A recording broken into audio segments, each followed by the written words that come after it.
So let us move on the next presenter. Our next presenter is Sir Pablo M. Cuyahon. He is a representative from the Hungduan Indigenous Peoples Organization for the Hungduan Rice Terraces Cluster.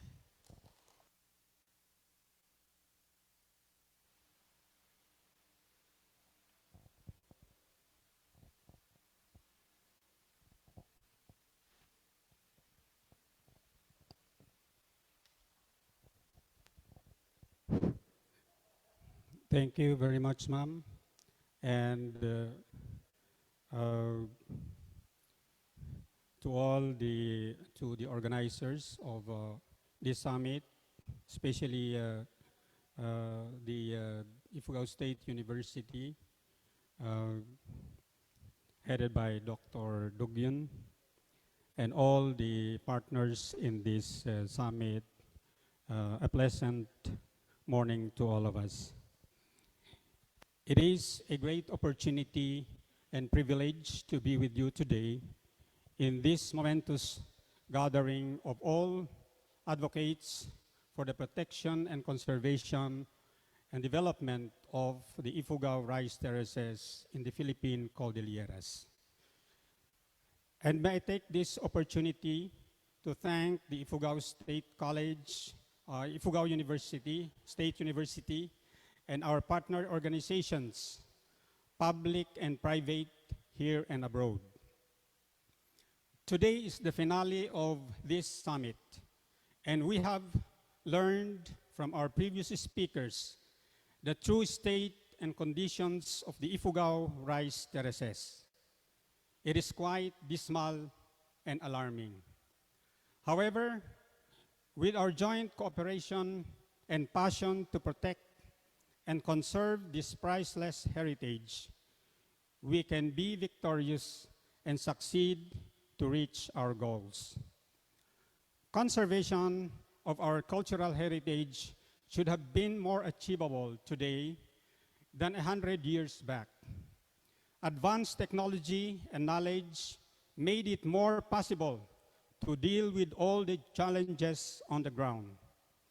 Scientific knowledge and innovations in the field of planning, implementations, and assessment could be more plausible today than when our forefathers used only their bare hands or crude farm implements made of wood and stones in constructing and sustaining the utilities and profitability of the rice terraces.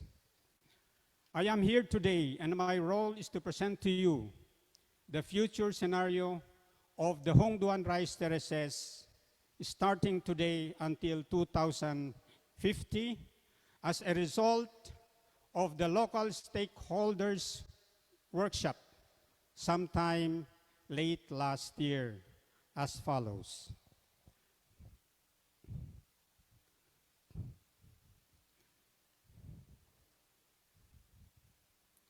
First is accessible environment information.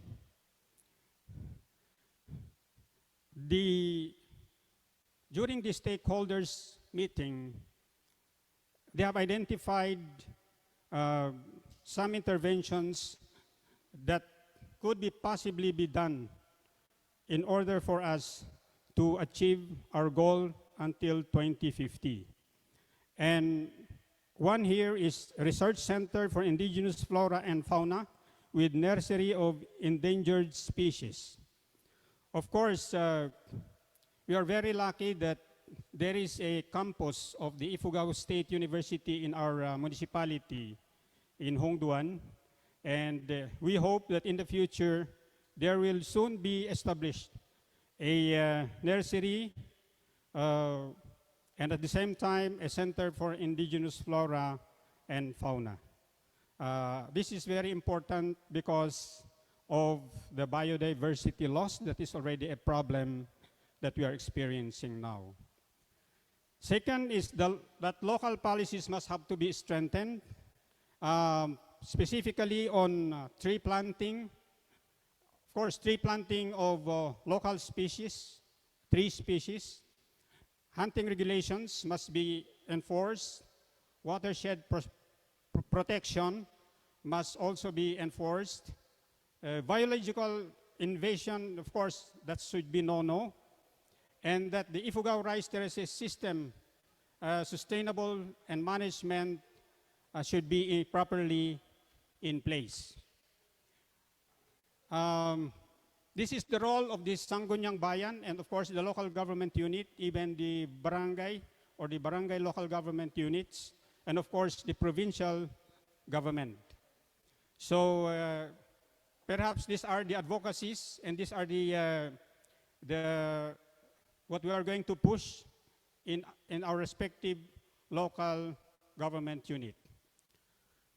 Another is the participation in the carbon sequestration. Of course, I am not very much knowledgeable on this, but I think if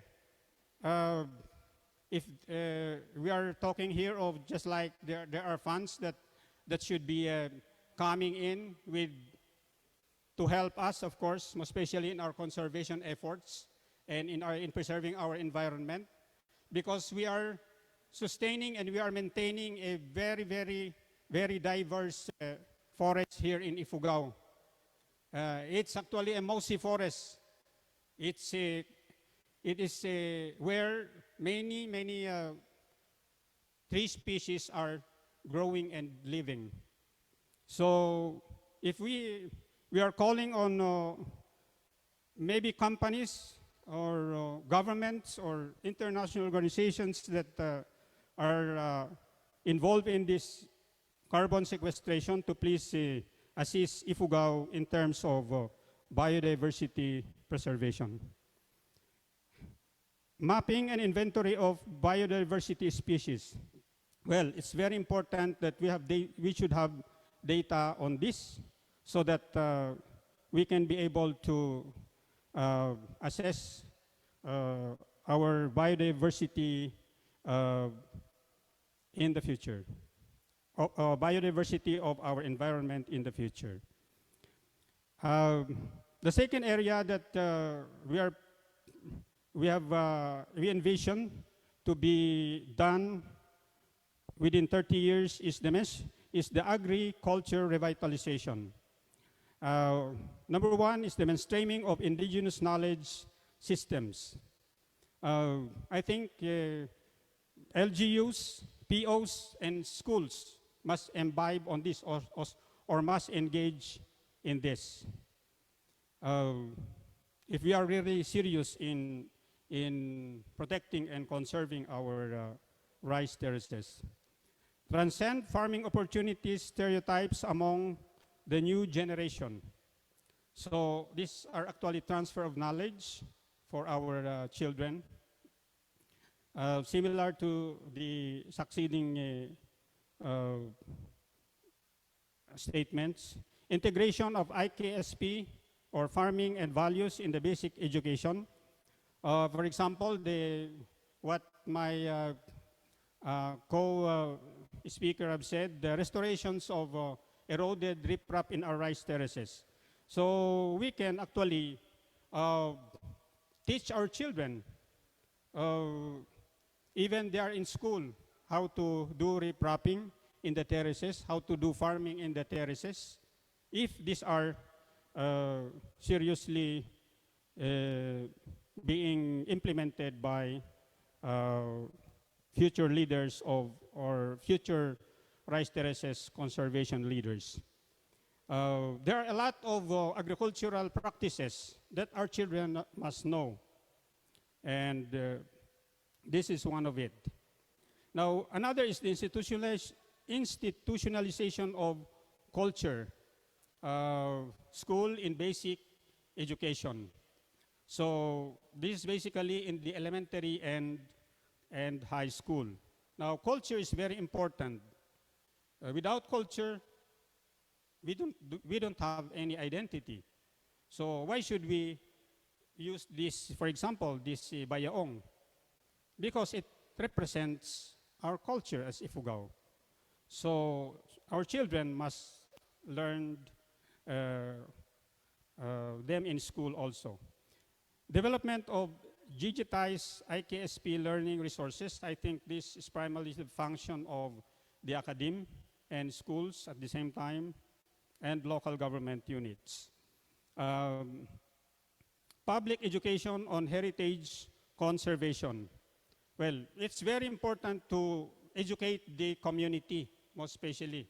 I don't say that we Ifugaos do not know our heritage, but seemingly as if we are forgetting it. So I think it's some kind of reviving the interest of our people, Ifugao people, to really know and put it by heart what we meant by heritage. The next area that we would like to see in the future is culture, nature, heritage, citizens. Why culture and why nature? Why heritage, citizens? We are a very unique province and a very unique people. We have a lot of cultural activities, cultural practices, and it is even very diverse most especially if you look at it in the 4 World Heritage Sites. It's very diverse. So, for example, in our architectural design, the native house. The native house in Ifugao, in Hongduan, is different from the native house of Mayuyao. So, but we would like to see them most especially reflected, especially in our buildings, supposed to be in government buildings, in schools if possible. So if we can, shall we say, if we can convince DPWH and all the other engineering offices in our local government units to integrate our Ifugao architectural design, then I think it's better. And then another point here is the institutionalization of the UBU, or mutual labor system. Now this UBU or Badang is very important in protecting, conserving, and development of our heritage. It's almost similar with all the 4 heritage sites. We call it UBU, we call it Badang also in Hongduan. And this has been the system that has sustained the maintenance of the irrigation system, the maintenance of the Pinugo or the Muyung that provides water to the irrigation system that flows to the rice terraces. And this Badang or the UBU system is the one that's also sustained the agricultural cycle or agricultural farming cycle in the rice terraces. So we should not forget this. But I think at this point in time, government should come in as one of the participants in this Badang or UBU system. And even international organizations or private organizations, NGOs, POs, should participate in this UBU or Badang system. And it is only found here in Ifugao or in the Cordilleras, I think. Now, we call in Filipino bayanihan, but well, I don't know. I just don't know also in our brothers in the lowland areas. I think they also practice this bayanihan. So these are the things in place before us, before we are here, in place by our ancestors and our forefathers, that these are the things that we are supposed to follow in order for us to sustain the existence of this priceless heritage. Heritage anchored local development plans and policies and implementations. I think it's high time for local government units most especially in our place, to really anchor their development on heritage protection, conservation, and development. If I, I've seen the vision of the province, and it's almost the same. It's primarily heritage conservation and tourism. I see also in Hongduan, it's a tourism and heritage. So why should we not anchor our development plans and the policies on heritage conservation? Regulations of chemical inputs in the rice terraces. I think if possible, for the World Heritage areas, most especially in Hongduan, this should be a no-no. We cannot regulate that. We are a traditional farming area, and we are an organic farming place, and we should maintain this. Now, sometimes we call it, it's very hard to maintain. Yes, it's really true. But if we follow the Ugbu or Badang system that government and even organizations can join, then I think it's easier for us to maintain the heritage. So we must have to get back to the organic or traditional farming that our farmers had been practicing. The third area that we would want to see a very good outcome in the future is on tourism for economic and food security. Our heritage was constructed or developed by our forefathers not for tourism. It is for food security. 500 years ago or more, we are not connected to the lowlands, but our people, our ancestors, lived here sufficiently. So let us first develop or protect our heritage before we speak on tourism. We lost our heritage, we lost our tourism. Look at what's happening in Viewpoint. There's a hotel there, being constructed, a big hotel. But if the viewpoint is destroyed, then what's the use of that facility? So I think we should wake up, Ifugaos. Premium price for traditional farming produce and post products. Heirloom, we talk on heirloom rice. Heirloom rice is only found here in the Cordilleras. But now, you can see now in the market in Manila, in different malls, they say heirloom rice. So, I don't know. But this heirloom rice is actually the tinawon or the rice here found in the Cordilleras. So, if we are going to raise up the price, then it will be advantageous to our farmers. They will not say that, okay, we'll abandon our rice field because anyway, the price of the heirloom rice or the tinawon is just the same as the price of the commercial rice that is imported from Vietnam or from other countries. So, and then next here is the agricultural development in rice terraced for food and tourism. As I've said, we conserve our rice terraces for food first before tourism. Improve tourism marketing and promotion. Of course, if we improve our heritage, even without promoting it, tourists will come.